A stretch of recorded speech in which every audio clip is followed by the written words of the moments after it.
Hey guys, I am back with another My Life with ADHD. It's been a while. This is a topic that surprisingly has caused me a lot of anxiety, and I know this because this is the third time I've tried to record this video, and it's actually simple in theory, but it gets emotional and complicated. So I wanted to discuss what my experiences were like as a girl with ADHD and what my experiences are like as an adult woman with ADHD. And this is kind of inspired by a couple of different things. Discover Magazine recently released an article, I'll link it down in the description below, that kind of for women who have ADHD and who grew up with ADHD, it's not anything new to any of us, it's not news. It's basically like girls are underdiagnosed and there's more than you think, and then some doom and gloom about like they're prone to anxiety and they may die 12 years earlier than other people. And just like if you have ADHD, you see a lot of that from like any time mass media news talks about ADHD, it's that kind of stuff, right? So it's like not news to us. But it was certainly a topic of conversation on my Twitter. It gave me a lot of food for thought. It spurred a lot of really good conversations. So I'm grateful that we had those conversations, but I'm disheartened by how mass media persists in viewing ADHD as only a negative thing and never talks about any of the positives. And there are some positives to ADHD, and that could be a different video if I haven't talked about that already, but I think I actually have. So I'll try to link it down in the description below. It's probably part of my larger My Life with ADHD series. The other thing that spurred this is Shannon Hale on Twitter asked if, it was just on her Twitter, it wasn't like to me or anything, but she was asking people, femme people and maybe female identifying people with ADHD, what their experiences were like. And a lot of the responses that I saw had come from people who were adults and were diagnosed as adults and parents speaking on behalf of their children. And this always bothers me because it's not that I don't think you guys love your kids. I do. It's that unless you also have ADHD, you genuinely do not understand how it feels to be that kid.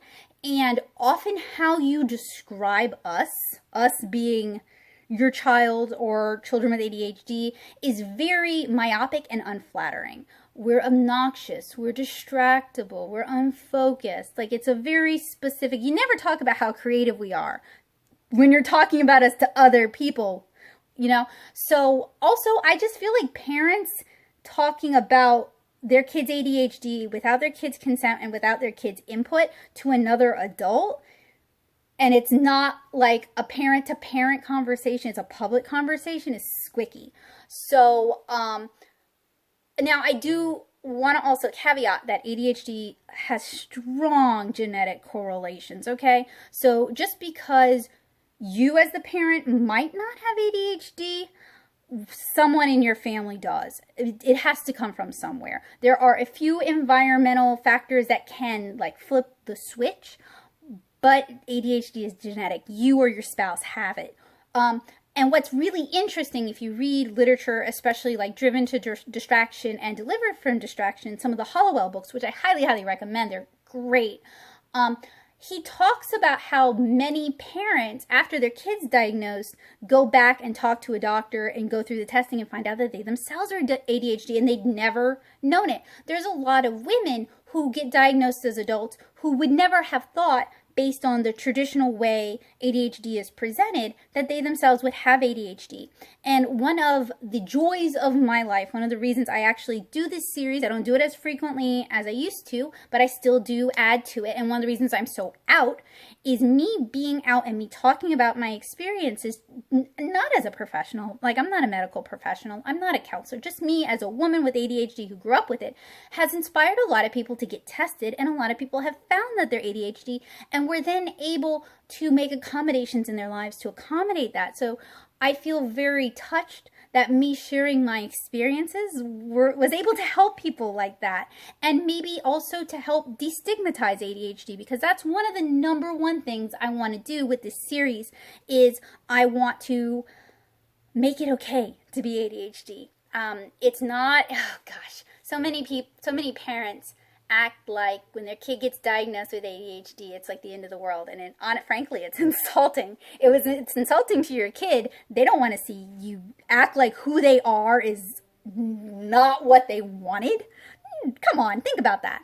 But it's also insulting to all of the adults who who have it and aren't diagnosed and are living happy lives, and all the adults who have it and are diagnosed and are making accommodations to make their lives happier.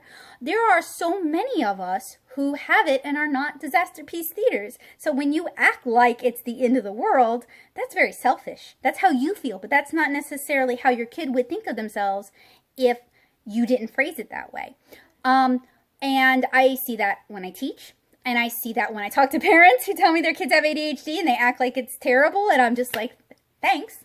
And I really want to destigmatize that. There's definitely downsides. Of course there's downsides to ADHD, but there's also plus sides, and it's not all doom and gloom, and it's not a death sentence, and it's not a failure sentence, and it's not even an indication that your kid's going to do poorly in school. It literally just means there may be focus issues. Your child would probably benefit from some counseling, from some therapy to help overcome some of those issues. Their brains don't make the same amount of serotonin that some other brains, that the standard brain for that age makes. That there may be issues with impulsivity. There may be addiction issues later on. There is a correlation there. And there's going to probably be issues with anxiety and depression. It's really, in a lot of ways, permission to start fixing things now. And you're going to have to spend more time working with your kid, more time one-on-one. You can't just put your kid on autopilot and set them off to go do whatever they're going to do and expect it to happen. But that's not the end of the world. You know, like, you can grow up and be a happy person, a productive person with a life, with a career, with a business, and be ADHD. You can be male and have ADHD. You can be female and have ADHD. You can be non-binary and have ADHD. You can be straight and have ADHD. You can be gay and have ADHD. Like, that's, none of that is the correlation. So, you know, I really just want to, like, put that out really early, because there's still some stigma. Many of us are working on alleviating that stigma.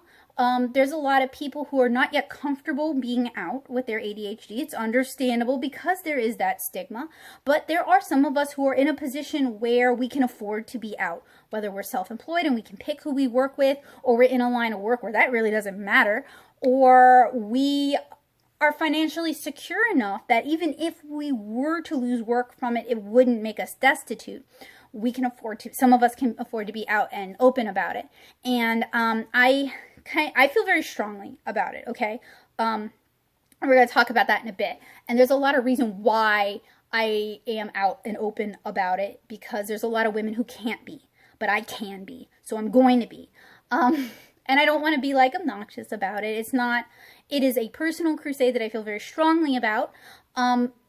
But I don't think it makes us better than other people or anything like that. I do get along better often with ADHD people, but it doesn't make us better people or anything. It's just how our brains are made. And I get so heartbroken when I see adults and when I see kids down on themselves because of their ADHD, because you're not less because of it. So I think I mentioned this, but short-term memory problems. I want to talk today about what it's like growing up with ADHD, and then what it's like having ADHD as an adult. And you can actually see my mom in the background, so you might as well wait and say hi. But she can vouch. So I want to share this partially because I was diagnosed at a time when a lot of kids weren't diagnosed with ADHD. It was still, in my area of the country, it was still kind of a new thing, and there was still a lot to learn about it, and there still is a lot to learn about it. I was also diagnosed at a time when girls generally just didn't have it. It was not inconceivable that a girl could have ADHD. It was a little boy thing, and many people believed that it wasn't real. There's still a lot of people who believe it's not real. They thought it was a lack of discipline. They thought it was a lack of parenting. They thought it was a lack of moral fiber. It was something you were lacking. So that's one of the reasons I'm such a champion for ADHD positivity, is that none of those things are necessarily true. Any more true than in any other family, in any other life. You can be an ADHD person and you could come from a very wonderful family that was very had a lot of structure and was very nurturing, and that doesn't make you a bad person. You're not a failure because you're ADHD and you came from that kind of family. You could come from a family that had a lot of substance abuse problems and there was a lot of general abuse, and you could be not ADHD. You know, there's not a correlation there. The correlation really is there's a genetic component. One of your parents, one of your immediate family members probably has ADHD. So there's often siblings will have all of the kids will have ADHD. And if you read the Hollowell books, he talks about this one woman, she has 7 kids. All of them have ADHD. So she goes and gets diagnosed. She's got it too. So they can all kind of work together as a team to find ways to accommodate their needs and find things that works for them as a family, and all of the needs are met. So that's all it really means. You know, it's not a moral thing. You're not less of a person. You're not a bad parent for your kid having ADHD. It has nothing to do with it. You're not a wonderful parent if your kid doesn't have ADHD. No correlation. As a girl with ADHD, I think one of the biggest things I felt was very lonely. I had a lot of friends. I was fairly popular until about 7th grade, but I always felt lonely because I felt like I could never really, really be myself. I had a fair number of female friends, a fair number of male friends. I was always more tomboyish, had a lot of energy. And I learned really early on that if you're funny, people will like you. So that was like one of the first social skills I really honed in on, was getting people to laugh. And it took a little while longer for me to realize that it's better if people, first of all, if they're going to laugh at you, you should be part of the joke. You shouldn't be the joke. You should be in control of the joke. It's okay if people laugh at you, and it's good to laugh at yourself, but you need to be in control of that. You know what I mean? So it took like not taking myself too seriously and being able to kind of make fun of my own foibles and notice those moments and use them, and people will like you for that. I also needed to learn that it's cruel to make other people the butt of your jokes, and that you should never make fun of people for something they cannot help. Because just like I don't like it when people make fun of my ADHD or my ADHD traits, there are things about people that they cannot control that would hurt them. That's not humor, that's bullying. So those were really important social skills that I learned, but they were such a social lubricant for me that when I was a teenager, I was really strongly considering becoming a stand-up comedian, which if you think comic artist is hard, stand-up comedian is even harder. So now, in terms of ADHD research, they think there's three types. Okay, first of all, it used to be when I was a girl, you were ADD or ADHD. ADD was the milder version of it, and ADHD was the more extreme version of it. Now they're all lumped into ADHD. I get a lot of people correcting me on that. Read the Hollowell books. That's the common terminology now. So that's what I'm going with. I'm not going to differentiate between ADD and ADHD because I feel like that's a judgment call at this point in time. I was diagnosed as ADD at the time, but I refer to myself as ADHD since that's the umbrella term. So there's, like I said, 3 types now.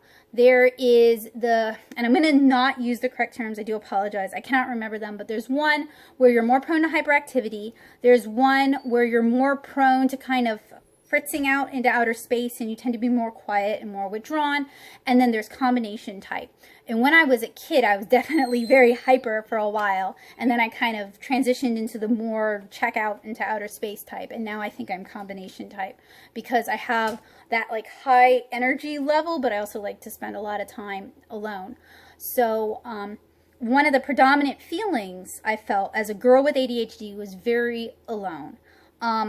As I think I mentioned earlier in this take, girls were typically not diagnosed with ADHD back then. It doesn't mean we didn't have them. It's not like there's suddenly just more girls with ADHD. They're just more diagnosed. The diagnostic tools have gotten better. That's why there's more adults with ADHD. They used to think you grew out of it, but you just develop better coping skills.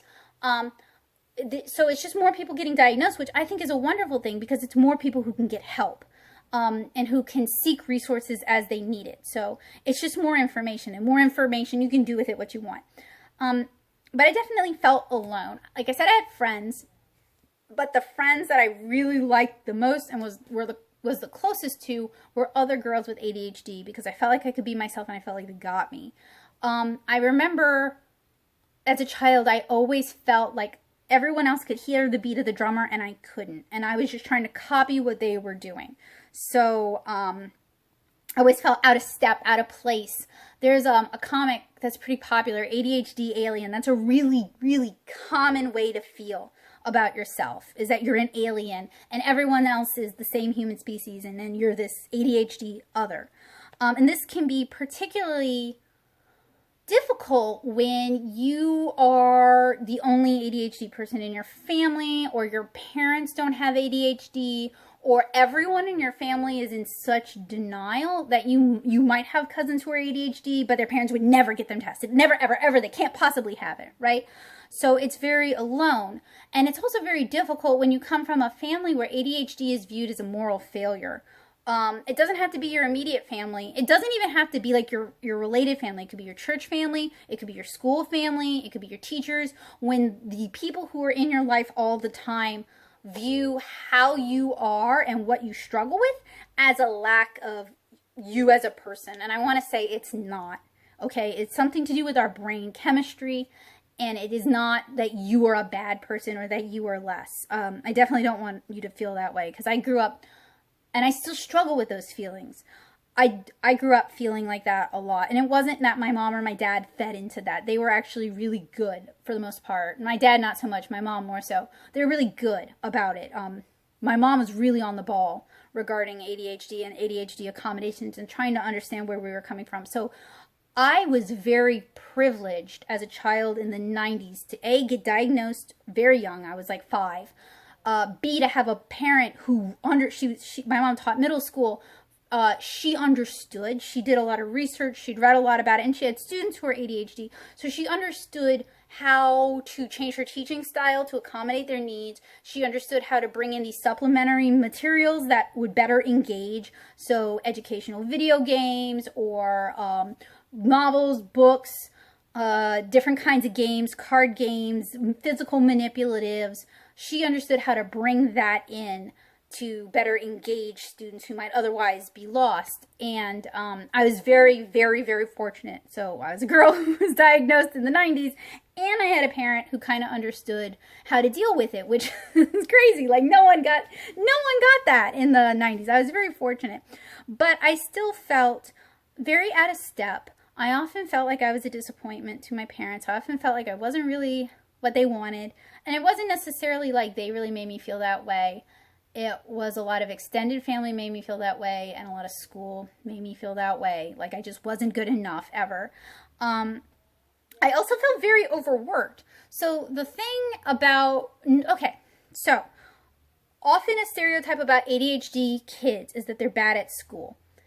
I had excellent grades as a kid. That isn't a brag. It is just, your kid might be very good at school. Your kid might be very smart. I had really good grades, and part of it was at a young age, I equated good grades with being worthy, with being good enough. I could use my good grades to buy acceptance. I could be enough with good grades. So those were very, it was like my shiny golden apple. That was what was very important to me, was having the best grades if possible. When I was young, I would compete with some of the other kids in my class to have the best grades. As I got older, it was kind of just enough for me to have those grades, and I didn't really want that attention because it would get really vicious. Some of the other girls I went to school with were very competitive over grades in kind of a very negative way, and I didn't want to be part of that. But the good grades were my ticket to what I wanted. When I was a kid, I wanted to be a journalist for National Geographic, and I thought to do that I would need to go to Harvard. I grew up in rural Louisiana, and if you grow up in rural Louisiana, you probably know that inferiority complex feeling anyway, because the way we're portrayed on the media is like we're stupid and we're backwards. So I figured I'd have to go to the shiniest school to pursue that dream, because I wanted to be a herpetologist. So that was my incentive for a lot of my childhood, was like, I really want to work for National Geographic, and to do that I have to be the best, I have to be the smartest. And then even after I changed my goals, because when I was 13 I decided I wanted to become a comic artist professionally, which is what I did. But so don't let teachers tell you 13-year-olds don't know what they want to do for a living. They just don't want to hear what they want to do. That's not the answer they want. But I was still I wanted to work for Disney then, and I wanted to go to an art school, and I knew my drawing ability was probably not going to be why I would be accepted. So, but I knew I could do the academics. So that's where I focused. But school actually wasn't easy for me. And a lot of the learning I did wasn't done during school. I kind of feel like my time in school, especially elementary, was like holding on to a rocket, and I was just like existing. And a lot of my learning was done outside of school. It was done in the afternoons, or it was done on my own time, because I was just spending all of my time in class trying to be on topic. And I spent a lot of time drawing. I spent a lot of time kind of cutting up in class. I was a little bit, not a class clown, but I was a little bit of a cut up. I was really lucky because I was kind of a cute kid. So I was often the teacher's pet, and I did my homework, and I usually knew the answers. But that was the only way I could get through school, was like I had to cut up a little bit, or else I would have just gone bonkers. And like I said, I'm really privileged that I was a cute kid and I was a girl. They kind of let that slide, you know.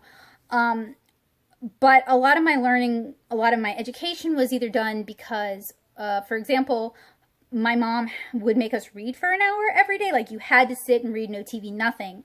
And it could be whatever I wanted. So I had a subscription to National Geographic, and I would read the news, the Times-Picayune newspaper, and I would read, I had a subscription to Zillions, and we got Consumer Reports, and we got Popular Science, and I would read those things. And I was very interested, not in history, but in historic culture. So I really loved the Little House books, and I was very interested in pioneer living and surviving off the land and what it would take to make that journey and how hard that was for a family. And I also, my family would buy the Dear America books for me, and I loved them. So a lot of my education was self-directed, and I just happened to have the right answers when it came time in class. I'm very fortunate, okay? Like, I am not advocating. I'm advocating figuring out what your kids like and finding ways to use that to educate them and what they need to learn for school. But I'm not advocating like your kid not paying attention in class. And then I also really liked like time drills for multiplication and division tables. When I was young, I was very competitive. So the need to be the best typist in class and the best at time drills pushed me. It was the incentive I needed to be better at that. So so a lot of my, I talk like big talk, but I really struggled with spelling. I really had a lot of trouble with spelling. And my mom and I would spend a lot of time working on spelling. And what she would do, so school's very different now, but when I was a girl, I was in regular classes, and then I was in gifted and talented classes, and that meant twice as much work for the same grade, basically. And I hated it. I hated it so much. But like, it's supposed to be a big honor, right? So like, you can't complain about it. So it meant I was coming home with 2 20-word spelling lists every week, one of which was like the baby stuff, like oi, boy, toy, and the other was like weird stuff like turquoise and vermilion, and you know, I mean, I'm an artist and I'm making fun of it. It's not necessary for a first grader to learn, but okay. Anyway, so I'd have these 2 very different spelling lists. And another problem was that GT took us out during our English portion of class. So I was always scrambling. My teachers didn't believe in printing out spelling lists for first graders, so we were expected to copy it from the board. Now, for a kid with ADHD, and they didn't think they should have to tell us either. So this is first grade, little girl with ADHD. Her paperwork is a mess. 1 million folders. Her school bag is a disaster pit. Y'all probably know what I'm talking about. I mean, I was just like so hopeless when I was really little, okay? Those organizational skills were really difficult for me. And I was expected to be responsible for 40 words a week, very, very, very different skill levels of words. And I was expected to write them down and go home and study them. And there were so many afternoons I would get to the babysitter's house because my mom was working. And she'd pick me up. She'd ask me like, oh, what do you have for homework? Let me see your spelling words. And oops, I forgot to copy. excuse me, I forgot to copy them down, and we'd have to drive back to school. And I mean, we knew the janitor's first name because I was there a lot, and he was very nice, and he would let me go copy the words. But that was like every week, you know, and it was really embarrassing. Not that my mom ever embarrassed me about it. She was always very nice, but I was embarrassed because I knew I had failed. I dropped the ball. I was very self-conscious about that. I wanted to be a real girl. I wanted to be like I thought everyone else was. Now, you know, when I was older, I found out everybody else had to go back and copy the spelling words too, because when you're responsible for 2 spelling lessons, you're 8 years old. That ain't happening. And now, you know, you have teachers who will let the kids pull out their cell phones in class and take a picture. That would be me. I would be the teacher to be like, okay, you can take a picture with your phone now, because at least they have it. It takes 1 second and they're more likely to get the work done. But, you know, or I would print them. I'm queen of printouts in my classes. If you've taken a class with me, you know, it's like a binder of all the information you'll ever need in case you're curious. So that's what I would do, but that's not how they thought we should be doing as kids, right? And I can only imagine being ADHD in the 50s, how awful that would have been. But anyway, so as a kid, I felt out of step. I felt overworked. I felt super anxious, just all the time, high-key anxious. I felt like I was just always wrong, like I existed wrong and I thought wrong, and my brain didn't work like other people's brains, and I didn't really understand how other people thought about things. It wasn't that I wasn't empathetic and I didn't have emotions. It was that their line of reasoning and my line of reasoning were very different. And I really would benefit from talking to people. Like I do that now. I try to figure out where people are coming from, and then I can understand why they feel the way they feel, and then I can easily empathize. But as a kid, I didn't have that skill set yet. So I felt like I was just always wrong. And I figured it was me. Like, it could never be someone else was doing something wrong. It was like, I must be screwing up. So even though I was fairly popular until 7th grade, I never really felt like I had good friends. You know, people liked me, but I didn't invite them to my house. They didn't come over for parties or anything like that. So I kind of distanced myself because I felt like if people knew the real me and they weren't also ADHD, they wouldn't like me. And I had dealt with a lot of rejection as a kid. So, you know, it wasn't that this was completely unfounded. So I mentioned I forgot stuff. I forgot stuff like all the time. I was super, super disorganized, and I hated change. Okay, like we couldn't even go out to dinner as like a surprise, like my dad being like, let's go get pizza. Like we couldn't even do that because I would have a meltdown because I couldn't deal with the fact that my schedule was suddenly changing. I was a kid who really needed a lot of structure and stability. And if you gave me that, I flourished because I knew what the expectations were and I knew how to meet those expectations. So I'm somebody who really likes rubrics. I really like lists.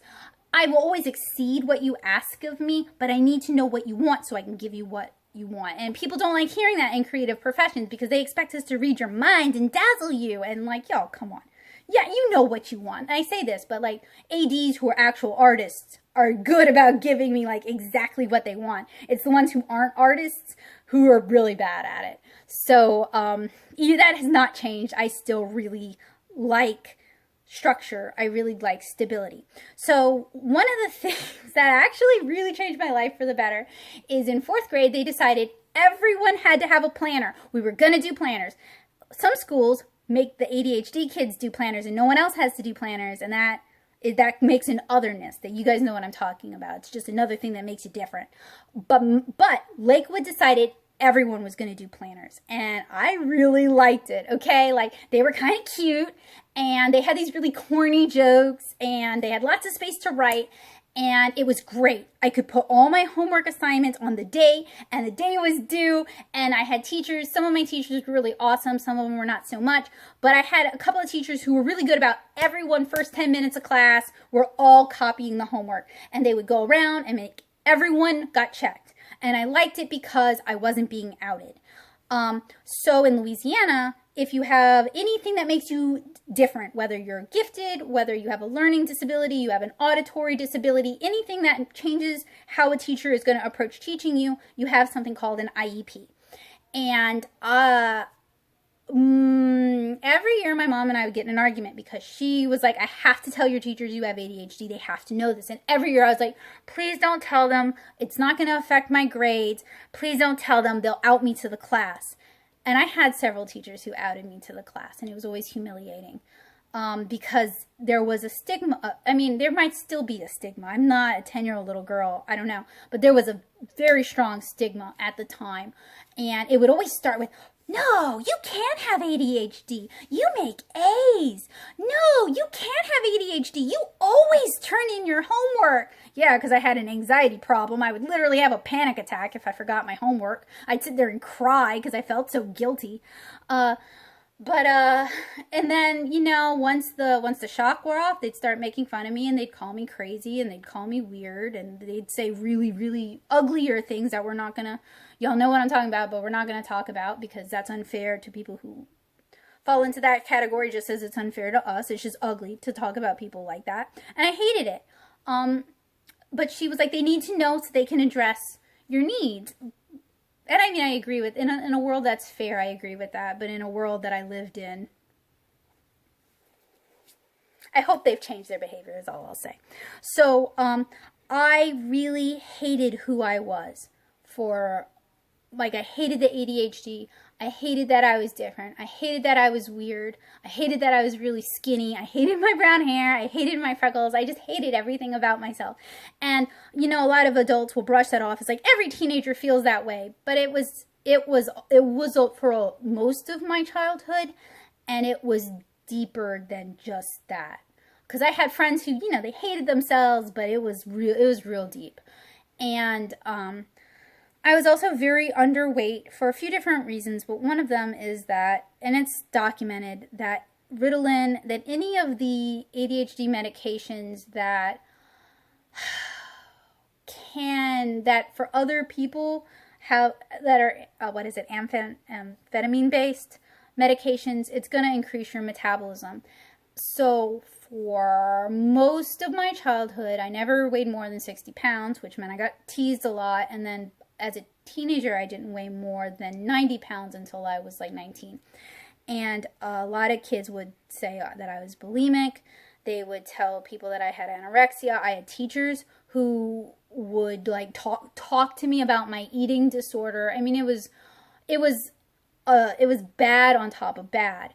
And I remember bringing up to my doctor that I wanted to quit taking, because I'd been on several different types of ADHD medication. There's more now, and supposedly Vyvanse is just really, really good for people who Ritalin doesn't work, Adderall doesn't work, Concerta doesn't work. Vyvanse is supposed to be great.